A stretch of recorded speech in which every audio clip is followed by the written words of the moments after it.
Questions? Max? As you mentioned, a lot of Democrats have issues with the way DHS and Kristi Noem are handling situations in the U.S. As a result, how will you vote on the funding package later today, which does provide temporary funding for DHS?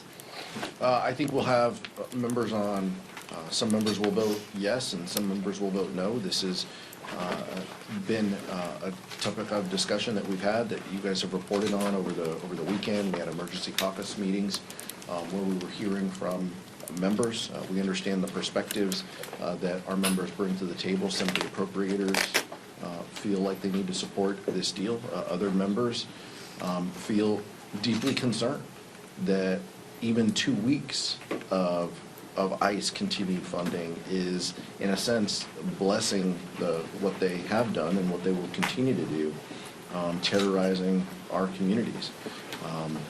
But our caucus is united, and look, I know you folks are going to talk about this vote. We're opposing the rule because Speaker Johnson apparently told his crew that they could pass this on suspension over the weekend, as was reported. That's false. There was no discussion that would lead any rational person to believe that 100 Democrats could vote for this. If they have a problem passing these bills, they need to talk to Hakeem Jeffries. But the first step was in admitting that this can't pass on suspension, and so now they have to pass a rule. If they pass a rule, which we'll see in the next few hours, then we'll have a quick debate and we'll see where members land on this. This has been the unifying force of members, though, has been these things.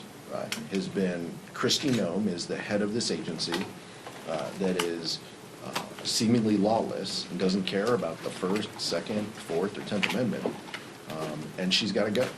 We want to protect our communities.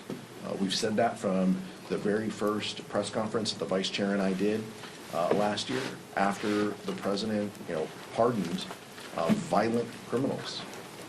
And that continues to be a focal point, is what is best to protect our communities while respecting the rule of law.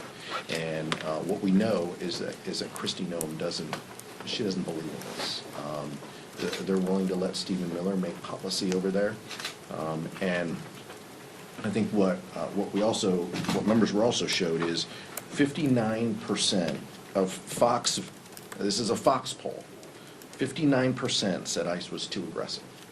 So Speaker Johnson is on the wrong side of this. He's already dismissing some of the reasonable reforms that we're offering. The proof continues to be the American people. Speaking in a poll, at Fox, or speaking at the ballot in Texas, the American people are fed up of this. They are fed up of lawless ICE. They are fed up of runaway budgets with no accountability, and they are fed up of the rhetoric that Republicans are trying to offer to justify this lawlessness. And it's going to be on us. It's going to be on House Democrats to push back.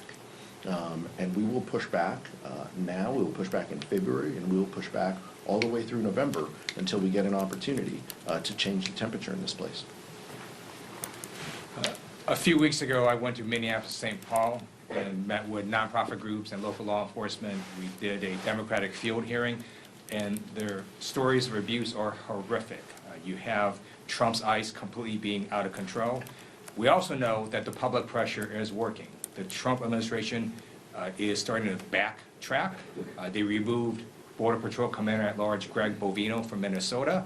We also know that he has now engaged in anti-Semitic comments. He needs to resign. We also know that Kristi Noem yesterday issued a directive saying all field agents in Minneapolis must wear body cameras. That is a start, but every one of their agents across America needs to wear body cameras like real police officers do. And I encourage American people to continue this public pressure and to exercise their First Amendment rights.